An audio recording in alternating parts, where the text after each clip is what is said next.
প্রিয় দর্শক, সালাম এবং শুভেচ্ছা নেবেন। আমি দুটি বিষয়ের উপর আমার মতামত আপনাদের সাথে শেয়ার করব। এক, বাংলাদেশের নির্বাচনে আমেরিকা তার প্রতিশ্রুতি থেকে কেন সরে দাঁড়ালো। দুই, জেনারেল আজিজের উপর আমেরিকার ভিসা স্যাংশন এবং এর সম্ভাব্য কারণ। দর্শক, অবস্থা দেখে মনে হয় আমেরিকা ভারতের অনুগত শেখ হাসিনা সরকারকে মেনে নিয়েছে। তারা এখনও বাংলাদেশকে ভারতের চোখ দিয়ে দেখছে এবং নির্বাচনে আমেরিকা তার প্রতিশ্রুতি থেকে সরে দাঁড়িয়েছে, যা ছিল অগণিত মানুষের সরল বিশ্বাসের প্রতি নিছক প্রতারণা। অনেকে মনে করেন আমেরিকা তাদের প্রতিশ্রুতি থেকে সরে দাঁড়ায়নি। আমার মনে হয় তাদের ধারণাটা ভুল। কারণ অবাধ সুষ্ঠু নির্বাচনের বিপরীতে প্রতিদ্বন্দ্বিতাহীন একতরফা সাজানো নির্বাচনের পর কোনো রকম বিধিনিষেধ আরোপ না করাটাই ভুয়া নির্বাচনকে কার্যত মেনে নেওয়া এবং প্রতিশ্রুতি থেকে সরে দাঁড়ানো। দর্শক, এখন প্রশ্ন হলো, বাংলাদেশের নির্বাচনে আমেরিকা তার প্রতিশ্রুতি থেকে কেন সরে দাঁড়ালো?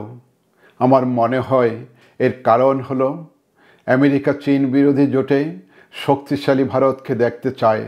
তারা পারতপক্ষে এমন কিছু করতে চায় না যা ভারতকে দুর্বল করে। আর এই কারণেই আমেরিকা ভারতের নিরাপত্তার স্বার্থে বাংলাদেশে তামাশার নির্বাচন এবং ভারতের অনুগত সরকারকে মেনে নিয়েছে। তবে শর্ত হলো সরকার যেন চীনের দিকে ঝুঁকে না পড়ে। আর এই ঝুঁকে পড়ার আশঙ্কা থেকেই ভারতের অনুগত সরকারকে মেনে নিলেও নির্বাচন অবাধ সুষ্ঠু হয়নি বলে প্রধানমন্ত্রী শেখ হাসিনা এবং তার সরকারের উপর তাদের চাপ অব্যাহত রেখেছে। দর্শক, মজার ব্যাপার হলো, চাপ অব্যাহত রাখার ফলে এক ঢিলে দুই পাখি মারা হবে। একদিকে বিএনপির শিবিরে ধিক ধিক আশার আলো জ্বালিয়ে রাখা, অন্যদিকে প্রধানমন্ত্রী এবং তার সরকারকে চীনের প্রভাব থেকে দূরে রাখার চেষ্টা করা।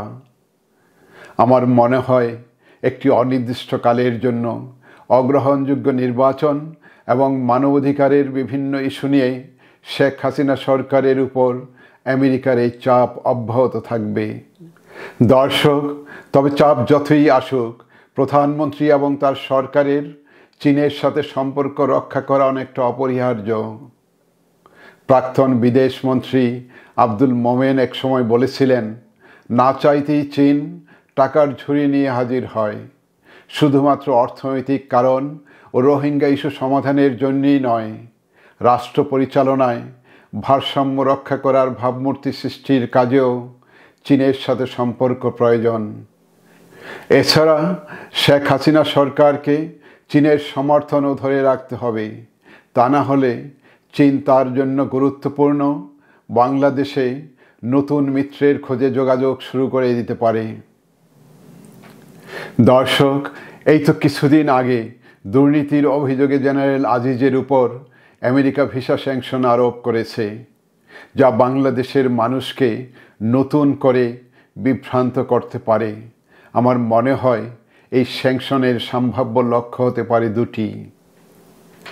এক, নির্বাচনের প্রতিশ্রুতি থেকে সরে দাঁড়ানোর কারণে বাংলাদেশের অগণিত মানুষের মধ্যে যে প্রতিক্রিয়া সৃষ্টি হয়েছে, আমেরিকা সেটা উপলব্ধি করতে পেরেছে।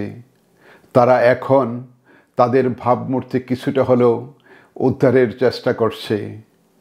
তবে অনেকটা পোলাপান বুঝানোর মতো, রাগ করেছ, হাতে একটি চকলেট গুজে দিয়ে রাগ ভাঙানোর চেষ্টা।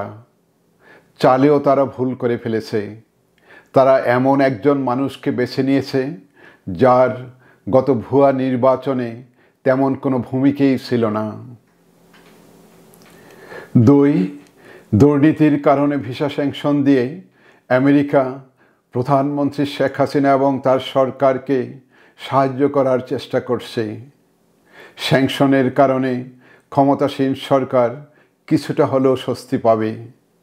কারণ শুধুমাত্র ক্ষমতায় থাকার বিনিময়ে প্রধানমন্ত্রী এবং তার সরকার রাষ্ট্রের সমস্ত প্রতিষ্ঠানের কর্মকর্তাদের অবাধ দুর্নীতি এবং চাঁদাবাজির সুযোগ করে দিয়েছেন, যা এখন তাদেরই নিয়ন্ত্রণের বাইরে। আমেরিকার স্যাংশন কিছুটা হলেও নিয়ন্ত্রণে আনার ক্ষেত্রে সাহায্য করবে সরকারকে। কাজেই আমার মনে হয় ভিসা স্যাংশন নিয়ে বিভ্রান্তির কোনো অবকাশ নেই।